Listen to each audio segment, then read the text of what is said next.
Kopi adalah salah satu minuman yang mungkin bisa kita temukan di hampir semua tempat yang ada di Indonesia. Salah satu yang terkenal sebagai produsen kopi Robusta di Indonesia adalah Provinsi Lampung.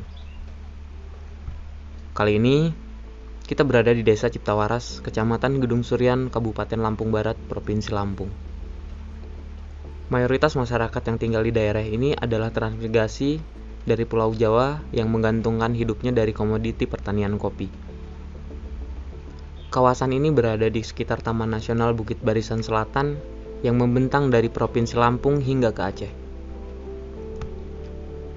Yang kita lihat, bukit-bukit berwarna hijau ini adalah kawasan hutan yang dikelola oleh Kesatuan Pengelolaan Hutan atau KPH.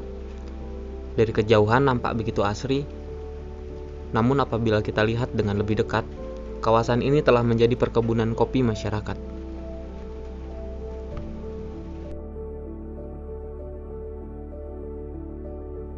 Pertama masuk tahun 66. Oh, jadi mereka itu yang pertama kesini, Ya, jadi itu masih hutan lebat lah gitu. Jadi masuk daerah sini itu jadi diantar sama Pak Apan dari Budi Syukur, itu kepala BRN tahun 58. Dulu itu di Petungnya itu sampai ke sana itu hutan semua ya, Pak ya? Ya hutan. Jangan-jangan itu di atas juga waktu itu masih hutan. Atas itu di Magelung itu. Iya. Belum ada bukaan waktu itu. Masih hutan. Jadi bukaan itu dari 77 mulai ada yang masuk 1-2 ke gunung, ya orang-orang tetangga, bukan orang sini, orang tetangga waktu itu. Sejak orang pertama yang datang ke tempat ini sebagai transmigrasi, mereka telah banyak membuka lahan-lahan garapan baru, termasuk orang tua kami. Hal ini menjadikan wilayah kami sebagai salah satu penghasil kopi Robusta yang ada di Provinsi Lampung. Namun seiring berjalannya waktu, perkebunan kopi semakin meluas, hingga menyentuh kawasan-kawasan yang sebelumnya adalah hutan.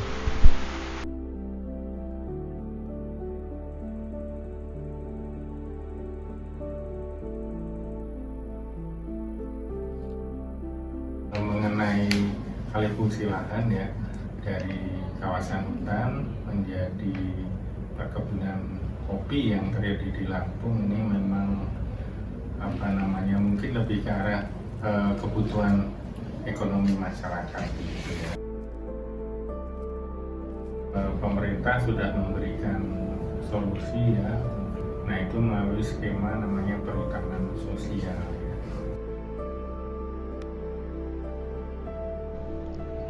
Di daerah kami, mayoritas petani memiliki kebun kopi yang berada di kawasan hutan rakyat melalui skema perhutanan sosial atau hutan kelola masyarakat.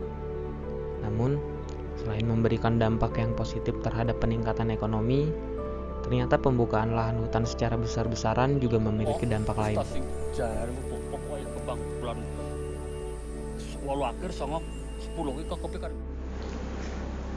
Sebenarnya hutan itu kan punya fungsi ya, atau punya nilai ekologi, nilai sosial budaya, dan nilai ekonomi.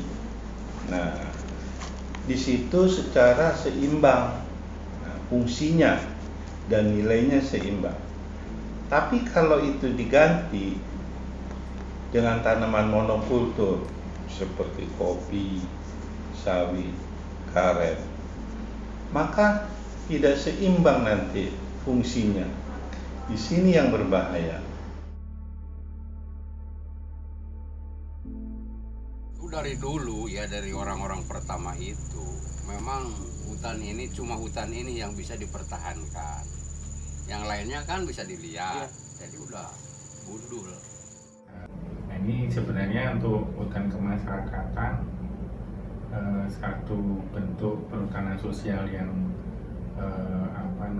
sudah ada rambu-rambunya di situ ya. Saat ini juga sudah diminta agar petani itu melakukan penanaman lahan garapannya menggunakan sistem agroforestry atau warna tani. Jadi tidak boleh hanya dalam bentuk homogen ya. Jadi satu jenis tanaman seperti kopi saja ya, atau tanaman perkebunan lain.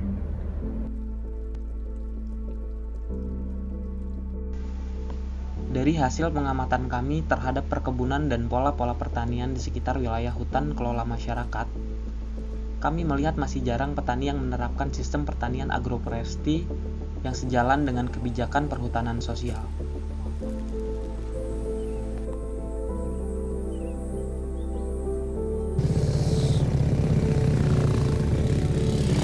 Ya seperti sebenarnya ya dikatakan butuh karena tanah ini, kualitas tanah ini, apalagi di kita ini tanah kan banyak kemiringan sekian derajat itu perlu naungan sebenarnya.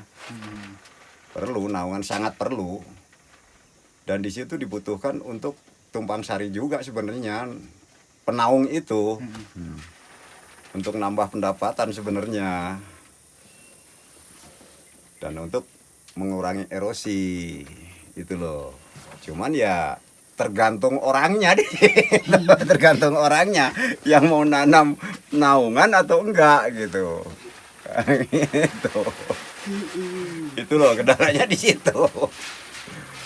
Maka ya perlu bimbingan lah dari pihak terkait, penyuluhan baik itu. Jadi karena sebagian besar itu petani itu masih otodidak gitu. Jadi menurut bagus kata sendiri gitu loh, masih jauh, perlu bimbingan benar. Mereka menebang pohon di lahan yang SK-nya masih hutan, salah sebenarnya. Kalau kita mau salah-salahan salah.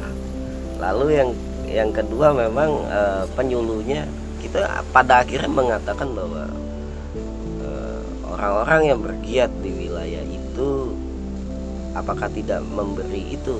Tidak, mereka memberi. Maksudnya mereka memberitahu itu, tapi masyarakat punya kendalinya sendiri. Aku tidak menyalahkan siapapun karena ini bicara tentang ekonomi masyarakat itu. Mitigasinya perlu inovasi, pasti itu. Untuk memitigasi hal ini perlu inovasi. Siapa yang bisa nih anak-anak muda ini setahu gua yang belajar ini, gitu kan? Itu yang pasti perlu dikasih tahu bahwa dampaknya nggak hanya oke, sekarang kopinya bagus Pak, tapi pikirin 2-3 tahun ke depan, apakah yakin kopinya masih bagus? Jadi mengenai kebijakan ya, jadi kan terutama kebijakan terkait dengan perubahan iklim, Indonesia menurut saya sih sudah bagus ya, sudah cukup ada aturan dari tingkat nasional sampai mungkin di tingkat level provinsi untuk menerjemahkan tentang target pengurangan emisi karbon dari sisi mitigasi, dan kemudian dari sisi adaptasi ada banyak program yang ditujukan misalnya untuk membantu petani beradaptasi terhadap perubahan iklim. Nah, persoalannya memang kita tahu bahwa soal isu lingkungan itu seringkali kalah ya dengan kebijakan lain misalnya terkait dengan ekonomi. Dan ketika kita berbicara tentang pembangunan, ini masih sangat dikaitkan erat dengan kebijakan pembangunan yang bersifat ekstraktif. Artinya adalah perlindungan terhadap lingkungan itu menjadi kebijakan-kebijakan menjadi terkalahkan oleh kebijakan-kebijakan pembangunan ekonomi. Nah, ini yang menurut saya masih harus menjadi PR bagi pemerintah terutama untuk menselaraskan baik pembangunan ekonomi dengan perlindungan lingkungan. Kita bicara mengenai sumber daya alam itu kan tidak semuanya terbarukan, ya kan? Nah, dan juga soal ketika kita bicara soal kerusakan lingkungan ya, ketika kita mencoba mengelola sumber daya alam kita dan memakainya akan ada dampak kan, gitu. Nah, yang kita maksud dengan keadilan distributif adalah mencoba memastikan tidak ada efek negatif jangka panjang yang akan dialami oleh generasi selanjutnya dari dampak terhadap misalnya kegiatan-kegiatan pembangunan yang kita lakukan sekarang. Contohnya nih, Ketika kita misalnya mengubah alih fungsi lahan dari hutan menjadi pertanian secara besar-besaran skalanya gitu ya, melakukan monoculture secara besar-besaran yang kemudian berdampak pada biodiversity, pada meningkatnya bencana dan lain sebagainya. Nah, ini kan menunjukkan bahwa kebijakan yang sekarang ini akan berdampak lanjut pada generasi selanjutnya ya, kayak gitu. Nah, ini yang harus coba kita hindari, karena kita berpikir bahwa generasi selanjutnya itu juga punya hak atas lingkungan, punya hak atas masa depan yang sehat, punya hak atas lingkungan yang baik gitu. Saya percaya kalau generasi muda, terutama generasi Z dan generasi milenial, ini bisa memberikan pemahaman pada generasi misalnya yang lebih tua dan yang lebih muda lagi, sehingga terjadi pembelajaran antar generasi mengenai pelestarian lingkungan dan pencegahan perubahan iklim.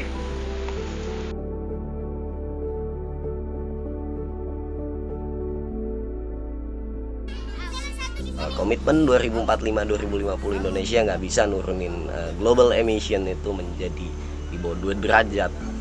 Kita ya salah satu negara yang akan mendapat konsekuensi cukup luar biasa, bukan dari negara manapun, tapi setauku dari bumi itu sendiri. Hutan mikro itu saya awali dari kejadian itu, kecemasan yang akhirnya saya kayak ketakutan tuh. Kita kan suka duduk di bawah pohon tadi, belajar, baca buku gitu, menulis, lalu pohonnya nggak ada lagi gitu. Saya senang dengan belukar, dengan abstraknya belukar hutan ya, yang sering saya dudukin dulu beralaskan daun jati, daun pisang gitu. Kita senang menikmati itu sambil minum kopi gitu.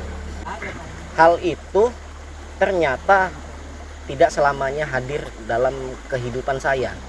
Karena apa? Ternyata wilayah yang saya tinggali itu sudah mulai dimasuki oleh perumahan-perumahan dan mulai ada pembukaan wilayah, tutupan hijau, vegetasi itu sudah mulai berkurang, bahkan sangat masif. Nah, karena hilang itu saya jadi inisiatif untuk menciptakan di tanah petak itu, menanam pohon, membentuk hutan dengan abstraksinya. Jadi abstraknya hutan itu saya ciptakan.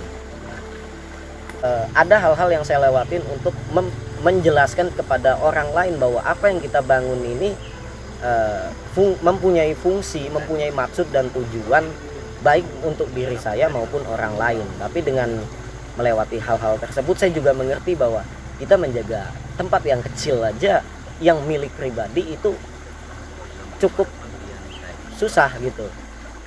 Apalagi menjaga hutan-hutan kita yang luas di sana gitu.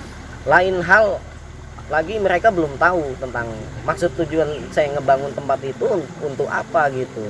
Nah, alhamdulillahnya sekarang mereka sudah bisa melihat, bahkan sudah tersentuh oleh saya sedikit-sedikit tentang arti lingkungan yang baik gitu. Menjaga lingkungan tetap stabil, menjaga lingkungan dan ekosistem itu tetap terjaga dengan baik. Nah, melalui hutan mikro itu ternyata saya bisa mengambil manfaat positif bahwa bukan hanya saya yang memanen, tapi orang lain yang membutuhkan sedikit ilmu mungkin yang saya punyai, yang saya tempatkan di mikro untuk bisa sama-sama menjaga ekosistem di sekitar kita.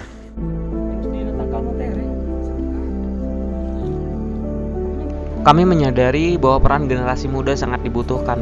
Alih fungsi lahan hutan yang terjadi di sekitar tempat kami telah memberi dampak ekologi yang cukup signifikan, dari mulai tanah yang sudah mulai kering, sumber air yang mulai mengalami penurunan debit air, ditambah lagi kita dihadapkan oleh permasalahan pemanasan global dan perubahan iklim.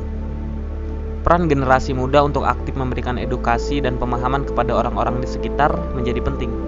Hal ini tentu bertujuan agar supaya generasi selanjutnya masih bisa menikmati alam, tanah, dan sumber daya alam yang tersisa.